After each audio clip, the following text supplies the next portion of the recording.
মা বাবা যদি মাঝে মধ্যে চিল্লায়,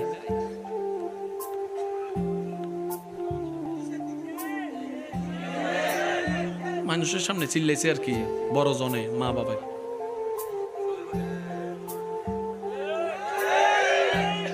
একজনের পিছন থেকে কয় কি তারে, তুরে দেখলে সবাই ফালাই যায়, তোর মেজাজ এত গরম, তুই সবারে কথার আগে কস, মুখ হাত থাকতে কি এর মুখ দিয়ে কথা লাগা, তুই ফুল আজকে মার সামনে এমনে দাঁড়াই আছিস, ব্যাপারটা কিতা? কয় মার সামনে এমনে দাঁড়াই আছি বলেই তো পৃথিবীতে এমনে দাঁড়াই আছে। সুবহানাল্লাহ, জোরে বলবেন না? মা বাবার সামনে এমনে দাঁড়াই আছি বলেই তো আজকে পৃথিবীতে এমনে দাঁড়াই আছি। আমি যখন মা বাবার সামনে নিজের রাগকে কন্ট্রোল করেছি, আল্লাহ তাআলা আমাকে অন্য জায়গায় মাথা উঁচু করে দাঁড়ার একটু সুযোগ করে দেন।